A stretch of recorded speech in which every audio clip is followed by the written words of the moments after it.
ഞാൻ കുറേ വീഡിയോ ആയിട്ടൊക്കെ വന്നിട്ട് ഓരോരോ പ്രോബ്ലംസൊക്കെ ആയിട്ട് വർക്കൊന്നും എടുക്കുന്നുണ്ടെന്നില്ല. ഒരു വർക്ക് വന്നിട്ടുണ്ട്. ഇത് ഡൈനാടെക് PX 3000. ഇതിൻ്റെ ഒരു പെയർ നമ്മൾ അയച്ചിട്ടുണ്ട്. ആ അയച്ച പെയറാണിത്.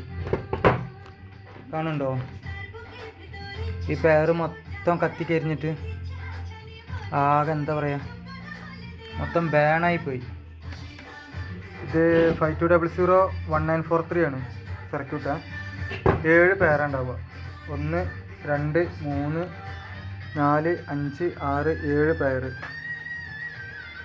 അപ്പോൾ ഇതിനെ മാറ്റാനുള്ള സാധനങ്ങൾ ഞാൻ അവിടെ വാങ്ങി വെച്ചിട്ടുണ്ട്. അതും കൂടി കാണിച്ചു തരാം.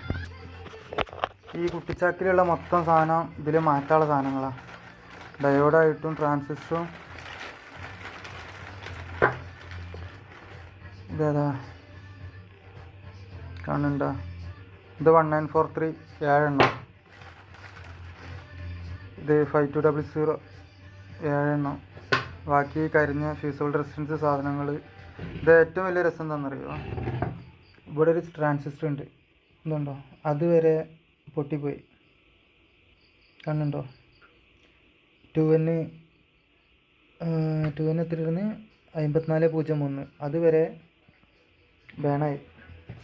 അപ്പോൾ ഇതാദ്യം ഒന്ന് മൊത്തം ക്ലീൻ ചെയ്തിട്ടേ പ്രിൻ്റ് എവിടെയൊക്കെ കട്ടായിക്കണം നോക്കണം. എന്നിട്ടിത് ബാക്കി റെഡിയാക്കണം. കുറച്ച് തൊരടി പിടിച്ച പണിയാണ്. പക്ഷെ ഇത് എങ്ങനെ ഇത് പായി എന്നുള്ളത് ഒരു ഐഡിയ കിട്ടണില്ല. സാധാരണ ഞാൻ എല്ലാ വീഡിയോയിലും ഇട്ടലുണ്ട് ഇത് എന്തുകൊണ്ടാണ് ആയിരിക്കും എന്നുള്ളത്. കാരണം വർക്ക് ചെയ്ത് ഓവറോൾട്ട് കയറാനും ചാൻസ് ഇല്ല. എന്താണെന്ന് വെച്ച് കഴിഞ്ഞാൽ അതേ സ്വിച്ച് ബോക്സിൽ വേറെ സാധനങ്ങളും വേറെ ആമ്പുകളും വർക്ക് ചെയ്യുന്നുണ്ടായിരുന്നു എന്നാണ് പാർട്ടി പറഞ്ഞത്. പിന്നെ ഞാനിവിടെ റെക്ടിഫയർ ഔട്ട് ഇവിടെ ചെക്ക് ചെയ്ത് നോക്കി. ഇതാണ് ഇതിൻ്റെ റെക്ടിഫയർ ഔട്ട്. ഇവിടെ കാണുന്നുണ്ടോ? ഇതായി 3 പിന്ന്. അത് കറക്റ്റ് 70 വോൾട്ട് ഔട്ട് കറക്റ്റ് പ്രോപ്പറായിട്ട് വരുന്നുമുണ്ട്. എനിക്ക് തോന്നുന്നത് ചിലപ്പോൾ ഏതെങ്കിലും ട്രാൻസിസ്റ്റർ ഷോർട്ടായി കൊടുത്തിട്ടുണ്ടാവും. ഇല്ലാന്നുണ്ടെങ്കിൽ എന്തെങ്കിലും ഒരു ഇതുകൊണ്ട് മൈക്ക ഷീറ്റ് അങ്ങനെ ബോഡിയായിട്ട് ടച്ച് ആവുകയും അങ്ങനെയൊക്കെ സംഭവിച്ചാലാണ് ഇത് വരിക. ട്രാൻസിസ്റ്റർ ഒന്ന് ഷോർട്ടായാലും സാധാരണഗതിയിൽ ഇതിൻ്റെ ബ്രേക്കർ വീഴേണ്ടതാണ്. പക്ഷേ ഇതിൻ്റെ ബ്രേക്കർ ഇതുണ്ടോ? ബ്രേക്കറും അവിടെ വീണിട്ടില്ല, മൊത്തത്തിൽ പുകഞ്ഞെന്നാണ് പറഞ്ഞത്. അപ്പോൾ ഏതായാലും ഇത് നമുക്ക് നന്നാക്കിയിട്ട് കാണാം. അപ്പോൾ ഇതിൻ്റെ മോഡൽ ഞാൻ ഒന്നുകൂടി പറയാം.